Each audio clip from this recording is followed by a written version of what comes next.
पत्रकारों की भी सुनो सरकार। नमस्कार, लोकमंच न्यूज देख रहे हैं आप। मैं हूं आपके साथ सुरभि राजपूत। बोल की लब आजाद है तेरे बोल की अब तक जुबां है तेरी।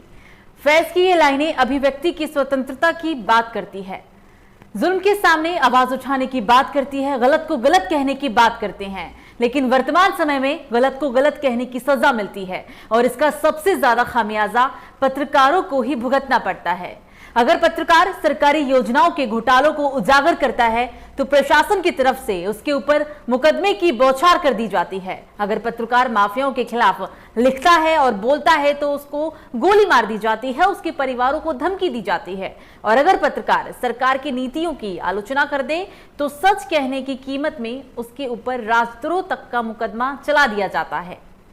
सच कहने के इनाम को तौर पर जेल की सलाखों के पीछे पत्रकारों को भेज दिया जाता है। लेकिन तमाम परेशानियों के बावजूद पत्रकार सच का साथ नहीं छोड़ता।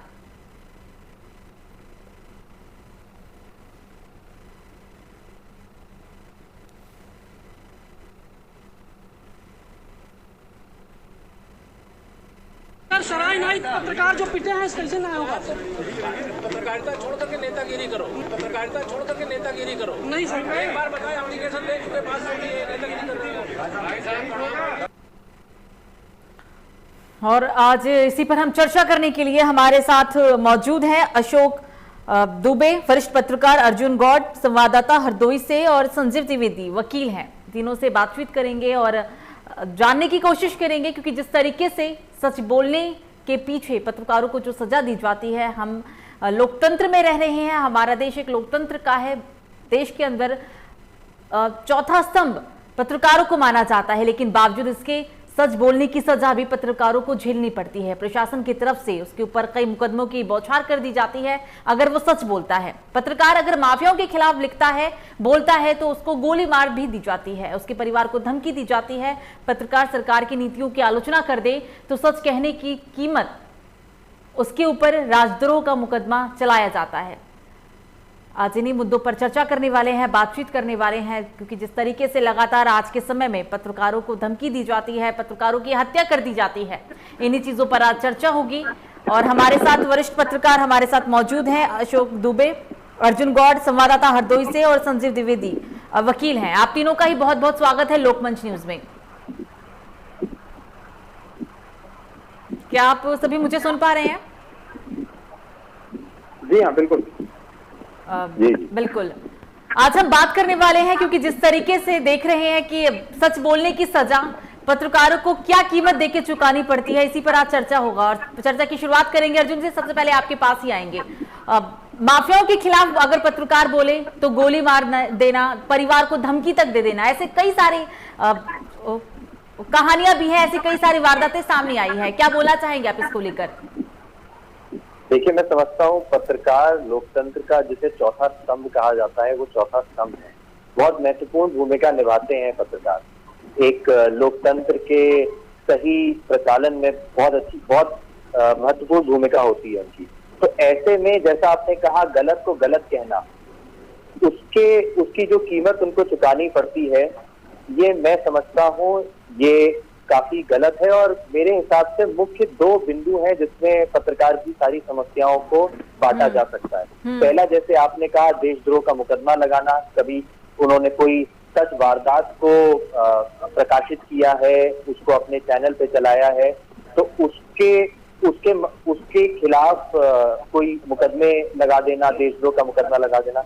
और दूसरा बिंदु ये कि जो हमारी सरकार पत्रकारों की समस्याएं, जो उनकी समस्याएं हैं, उनकी तरफ सही तरीके से ध्यान नहीं दे रही है। जैसे हर जिले में पत्रकारों की समन्वय समिति होती है जो पत्रकारों की समस्याओं के समाधान के लिए बनाई गई है, जिसमें वरिष्ठ पत्रकार हमारे उसमें सदस्य होते हैं, जिलाधिकारी भी उसमें सदस्य होते हैं। तो उनमें जो पत्रकारों की समस्याओं के समाधान के लिए समिति बनाई गई है, उसकी बैठकें नहीं होती हैं। पत्रकार बंधु जब कोई अपनी समस्या लेकर के जिला प्रशासन के पास जाते हैं तो उनकी सुनवाई नहीं होती है। तो ये मैं समझता हूँ कि दो मुख्य बिंदु हैं पत्रकारों की समस्याओं के, और इसी के चलते हमारे पत्रकार भाइयों का मनोबल मैं समझता हूँ थोड़ा सा गिरना शुरू हुआ है, जो कि नहीं गिरना चाहिए। बहुत महत्वपूर्ण भूमिका हमारे लोकतंत्र में निभाते हैं। देश का चौथा स्तंभ, जैसा कि आपने जिक्र भी किया, देश का चौथा स्तंभ है, लेकिन फिर भी अपनी बात को रखने की कीमत, सच को रखने की कीमत कैसे चुकाते हैं ये तो हम ही लोग जानते हैं। ऐसे कई मामले भी है, लेकिन सबसे बड़ा यहाँ पर ये मुद्दा उठता है कि चीजें सामने होने के बाद भी आखिर किसकी छत्र छाया है या फिर किसका ऐसे अपराधियों को संरक्षण प्राप्त है कि ऐसी वारदातें सामने आती है देश के अंदर समय रहते रहते।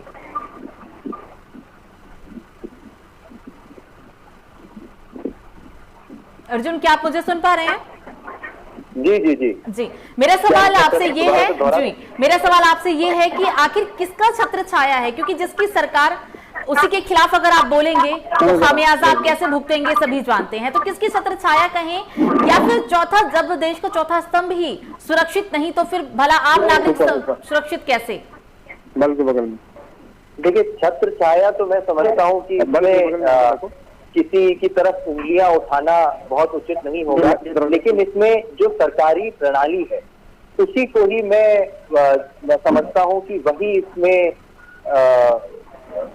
गलत है कि सरकारी प्रणाली ही जब इस तरीके से काम करती है कि किसी भी पार्टी की सरकार सत्ता में क्यों ना हो, जब पत्रकार बंधु कोई सवाल उठाते हैं, जनता की समस्याओं को उजागर करते हैं, सरकार को आईना दिखाते हैं, समाज को आईना दिखाते हैं, तो उन्हीं के खिलाफ जब कोई एक्शन लिया जाता है, मुकदमे दर्ज किए जाते हैं, हत्याओं के भी कई वाकये सामने आए हैं, तो ये मैं समझता हूं कि ये सरकारी प्रणाली की ये विफलता है।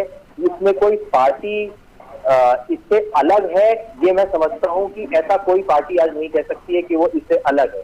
ये पूरी सरकारी प्रणाली की विफलता है कि पत्रकार भाई हमारे महफूज अपने आप को नहीं मान सकते जब वो सच की बात उठाते हैं, सरकार को आईना दिखाने की कोशिश करते हैं।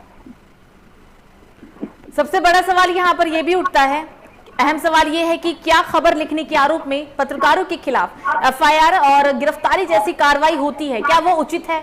ऐसा नहीं लगता कि जबरन आप अगर कोई पत्रकार सच कह रहा है, चीजों को उजागर कर रहा है जनता के बीच में जाकर, तो आप गिरफ्तारी और एफआईआर तक की आप चीजों को करेंगे? बिल्कुल नहीं। इसमें अगर आपने पिछले हफ्ते सुना हो, हमारी माननीय उच्चतम न्यायालय ने एक फैसला दिया था, बहुत महत्वपूर्ण फैसला था विनोद दुआ जी के केस में, जिसमें उनके विरुद्ध देशद्रोह का मुकदमा लगाया गया था। क्यों? क्योंकि उन्होंने जब हमारे मजदूर भाई मुंबई से, दिल्ली से, सब जगह से वापस आ रहे थे लॉकडाउन के दौरान, तो उनकी समस्याओं को उजागर किया था कि कैसे वो बेचारे चलने को मजबूर हैं, उनके पास खाने के साधन नहीं है, हजारों किलोमीटर उनको चलना पड़ रहा है, धूप में चलना पड़ रहा है, बारिश में चलना पड़ रहा है। ये खबर चलाने के लिए उनके विरुद्ध देशद्रोह का मुकदमा लगा दिया गया, एफआईआर हो गई और अरेस्ट करने के लिए पुलिस वहां पे पहुंच गई। तो उन्होंने माननीय उच्चतम न्यायालय के सामने याचिका की कि भाई हम पत्रकार हैं, ये तो हमने सच दिखाया है, बाकी चैनलों ने भी अपने माध्यम से दिखाया है, सब अखबारों में ये खबर चली है, तो क्या ये देशद्रोह का मुकदमा हो सकता है? तो उससे माननीय उच्चतम न्यायालय ने कहा कि जो मीडिया की, प्रेस की जो स्वतंत्रता है वो हमारे भारतीय संविधान के अनुच्छेद 19 में है, और ये स्वतंत्रता किसी एफआईआर के माध्यम से स्वतंत्रता को कुचला नहीं जा सकता है। तो अगर कोई पत्रकार सच दिखाता है तो उसके लिए उसके विरुद्ध कतई एफआईआर करना उचित ना सिर्फ अनुचित होगा, बल्कि जो भी ऐसा करता है, मैं समझता हूं कि उसके विरुद्ध हाई कोर्ट, सुप्रीम कोर्ट को कड़ी से कड़ी कार्रवाई लेनी पड़ेगी, ताकि कोई भी अधिकारी, भले ही वो प्रशासन में हो या कोई और हो, कोई भी अधिकारी अगर पत्रकार भाई के विरुद्ध एफआईआर सच दिखाने के लिए करता है तो ये इससे उसका नुकसान कोई नहीं होना चाहिए। बिल्कुल, अर्जुन बने रहेगा हमारे साथ। अब हम सीधा चलते हैं संजीव जी के पास। संजीव जी, देश का चौथा स्तंभ सुरक्षित नहीं, क्या कहना चाहेंगे इसको लेकर? क्योंकि जिस तरीके से लगातार मामले सामने आते रहे हैं, अब सच बोलने की कीमत जो पत्रकार चुकाते हैं, क्या कहना चाहेंगे इसको लेकर संजीव जी? जी बिल्कुल, आपने सही कहा कि देश का चौथा स्तंभ इस समय सुरक्षित नहीं है, और जैसा भी हमारे मित्र अर्जुन जी ने कहा कि विनोद दुआ के केस में एक लीडिंग जजमेंट आया है माननीय सुप्रीम कोर्ट के द्वारा, लेकिन हम एक बात तो आपसे और सवाल पूछना चाहते हैं कि आखिरकार पिछले 4 साढ़े 4 साल के अंदर जो राजद्रोह के मुकदमे लिए गए हैं चौथे स्तंभ की बात हम बहुत देर से कर रहे थे, चौथे स्तंभ के ऊपर लिखे गए। ऐसी क्या स्थिति पैदा हो गई कि जिनके कारण सरकार को, सत्ता को, पत्रकारों की कलम को बंद करने के लिए राजद्रोह जैसे मुकदमे, मतलब सबसे गंभीरतम अपराध है भारतीय दंड संहिता का कि आप देश के साथ गद्दारी कर रहे हैं।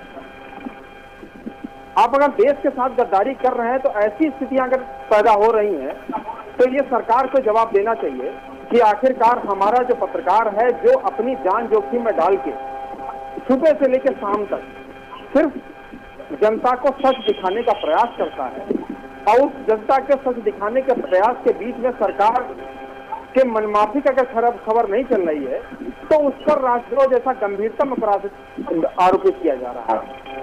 इससे बड़ा और कोई दुर्भाग्य नहीं हो सकता है इस सरकार की।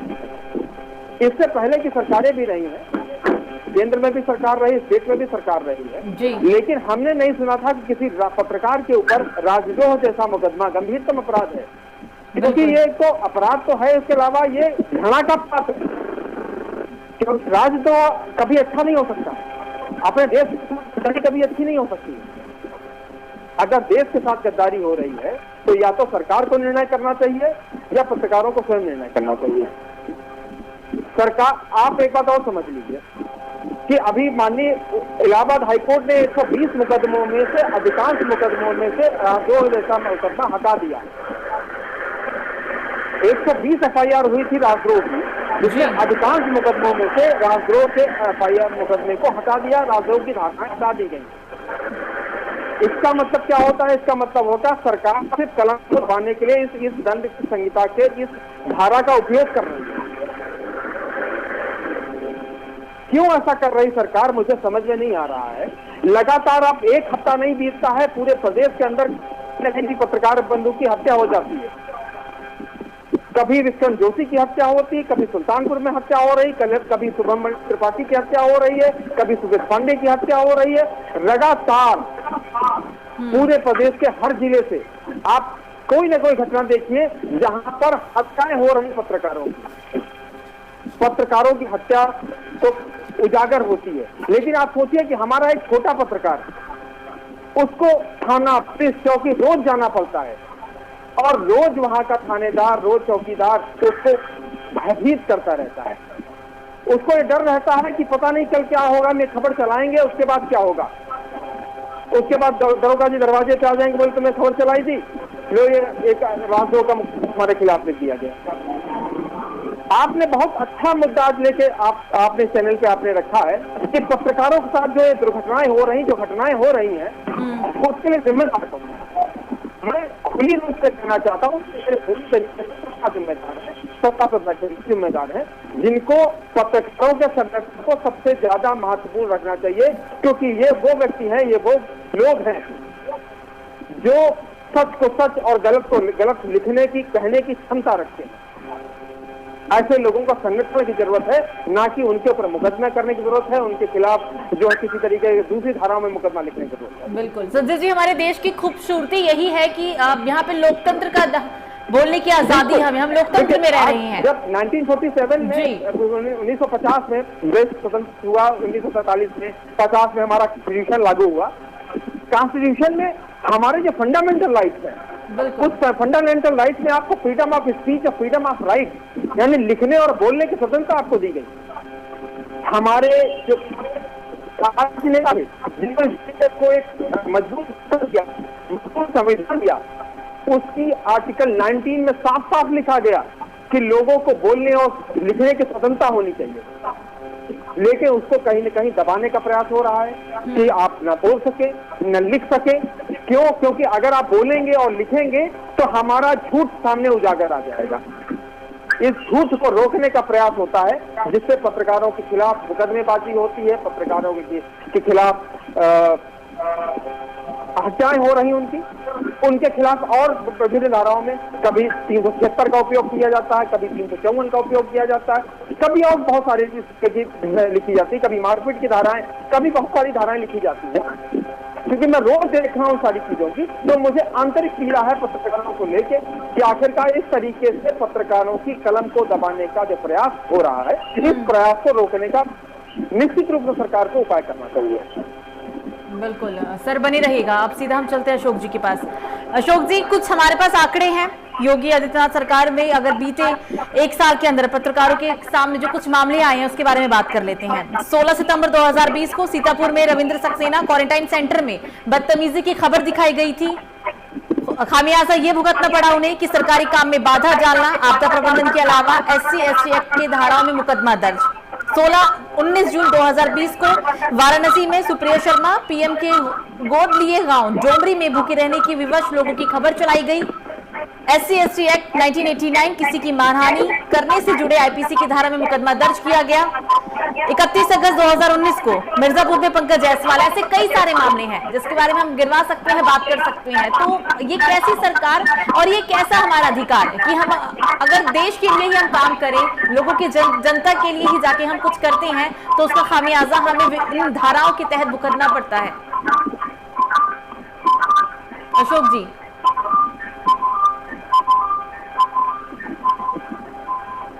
अशोक जी, क्या आप मुझे सुन पा रहे हैं? जी जी जी जी जी, दोबारा करें प्रश्न। मेरा प्रश्न ये है आपसे, क्योंकि हम देख रहे हैं जिस तरीके से पिछले कुछ दिनों में पत्रकार अपनी बात को रखता है, देश के सामने सच्चाई को लाता है जनता के लिए, तो उसे किस तरीके से खामियाजा भुगतना पड़ता है। कुछ आंकड़ों पे नजर डाला, कुछ आंकड़ों का जिक्र किया आपसे मैंने। 16 सितंबर 2020 में सीतापुर में रविंद्र सक्सेना क्वारंटाइन सेंटर में उन्होंने बद इंतजामी की खबर दिखाई थी। खामियाजा उन्हें यह भुगतना पड़ा कि सरकारी काम में बाधा डालने, आपदा प्रबंधन के अलावा SC/ST एक्ट में विभिन्न धाराओं में मुकदमा दर्ज किया गया। 19 जून 2020 को वाराणसी में सुप्रिया शर्मा PM के गोद लिए गांव डोमरी में भूखे रहने की विवश की खबर को उन्होंने लोगों के समक्ष रखा था, उनके ऊपर भी कार्रवाई की गई। ऐसे कई सारे मामले हैं। तो जब देश का चौथा स्तंभ यानी कि पत्रकार लोगों की समस्याओं को इस तरीके से लोगों के सामने रखता है, सरकार के सामने रखता है, तो ऐसी मुकदमा दर्ज करना और इस तरीके की कार्रवाई कितने हद तक ये उचित है, और क्या ऐसी कार्रवाई ही क्यों की जाती है? देखिए, ये ऐसा तो गलत है, ऐसा नहीं होना चाहिए, लेकिन फिर भी हम कहना चाहते हैं कि कहीं ना कहीं हम लोगों पे, ये पत्रकार साथियों पे जो खबर दिखाने को लेके विभिन्न तरीके से उनको प्रताड़ित किया जाता है, मुकदमों में फंसाया जाता है, या कहीं कुछ पत्रकार के विरुद्ध मामले हो जाते हैं जिनकी कहीं पर भी कोई सुनवाई नहीं होती है, तो कहीं ना कहीं इसमें हम आप भी दोषी हैं। हमारे ऊपर तक बैठे हुए जो साथी हैं तो हमारी बात को प्रमुखता से रख नहीं पाते। यही कारण कि ये दिनों दिन, कहने को तो है लोकतंत्र का चौथा स्तंभ पत्रकारिता, लेकिन आज स्थिति ये है कि इनकी सुनता कोई नहीं। बिल्कुल सर, लोगों के मन में भी ऐसा ही है। अब शायद ऐसी विचारधारा बन गई है कि अब मीडिया से भी बात रखने का कोई मतलब नहीं, क्योंकि मीडिया तो बिकाऊ है। बोलना शायद बोलने में बहुत मुश्किल है, या सुनने कानों को हम सुन नहीं पाए, लेकिन ये सच्चाई है। अगर लोगों के बीच जाए तो आज लोगों की जुबान पर यही है कि मीडिया तो बिकाऊ है, किसको बोलेंगे। बिल्कुल, अगर उसके मतलब खबर नहीं है तो बस सीधे सीधे आरोप लगा देना है कि मीडिया बिकाऊ है या ये फला पार्टी से संबंध रखता है। ये तो आम शब्द हो गए हैं जो कहीं भी बैठ के कोई भी बोल के चला जाता है, और हम लोगों को हर जगह अपमानित होना पड़ता है। बिल्कुल सर, बने रहिएगा। हम सीधा चलते हैं संजीव जी के पास। संजीव जी, भारत पत्रकारिता के लिहाज से उन देशों में शुमार है जो सुरक्षित नहीं है। संजीव जी, क्या आप मुझे सुन पा रहे हैं?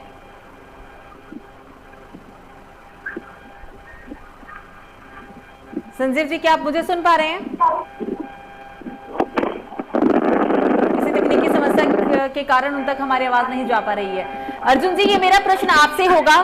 भारत पत्रकारिता के लिहाज से दुनिया के सुरक्षित देशों में शुमार नहीं है, इसके पीछे क्या वजह, कैसे देखते हैं आप इसे?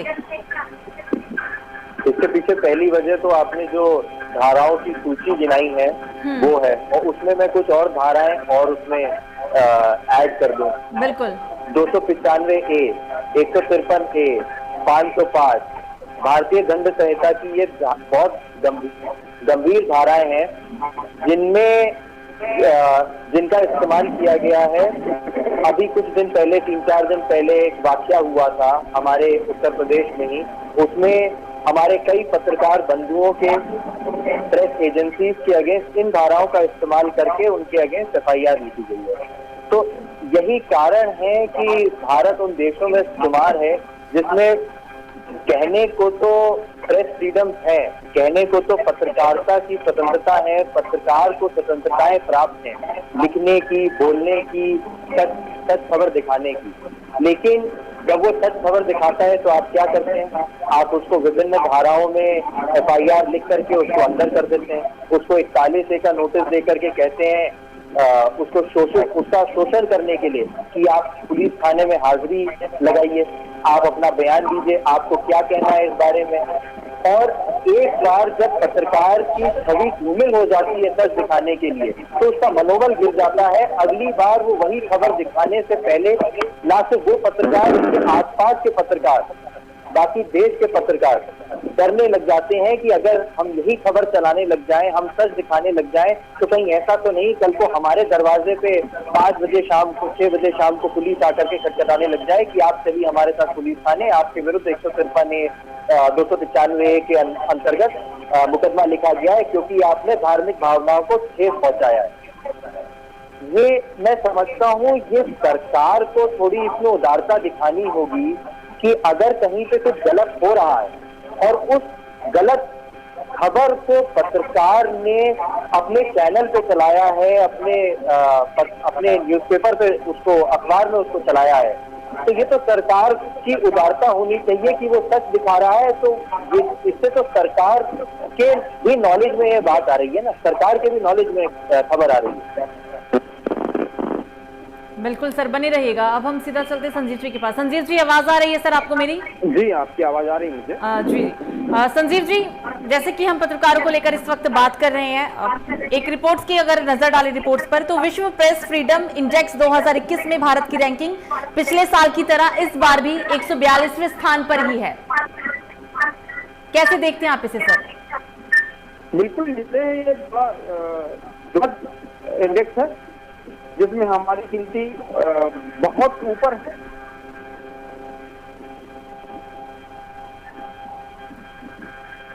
लोगों को संरक्षण देना चाहिए। जो लोग लगातार जनहित के कर रहे हैं, जनता के लिए आवाज उठाते आ रहे हैं, अगर हम उनका संरक्षण नहीं करेंगे तो अब ये जो आवाज है आज जैसा भी हम हाथ धोते हैं, हम कहीं कि आज मीडिया बटा हुआ है, तो निश्चित रूप से मीडिया बटा हुआ है। और इस तरीके के आरोप भी लगा करते हैं कि ये मीडिया बिकाऊ है, या मीडिया गोदी में बैठा है, ये मीडिया पीठ पे चढ़ा हुआ है, इस तरीके के आरोप लगे हुए हैं। लेकिन आरोपों से बाहर भी कुछ मीडिया है जो सोशल मीडिया के रूप में भी आज जीवित है, कुछ चैनल्स ऐसे हैं, कुछ हमारे पत्रकार ऐसे हैं। लेकिन सर उन मीडिया की TRP नहीं है संजीव जी, लेकिन उस मीडिया की TRP नहीं है। कुछ ऐसे चैनल हैं जो लोगों के हित में बात करते हैं, लेकिन फिर उनकी TRP नहीं आती ना, ये भी बात सच्चाई है।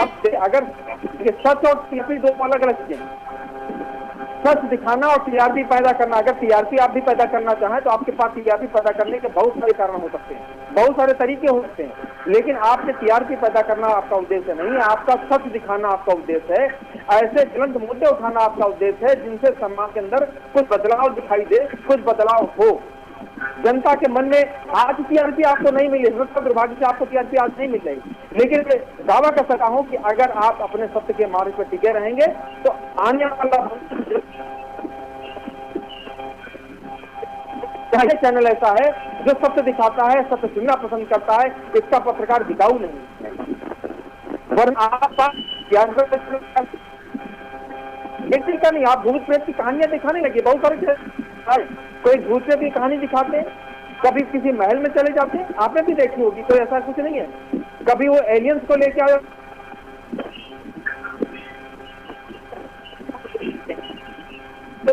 जनता के मुद्दे होने चाहिए, भ्रष्टाचार के मुद्दे होने चाहिए, पुलिस द्वारा लोगों के मारे जाने की सूचनाएं होती हैं, लेकिन उनको उजागर करने के बजाय ये कभी एलियन की खबर दिखाते हैं, कभी भूत की खबर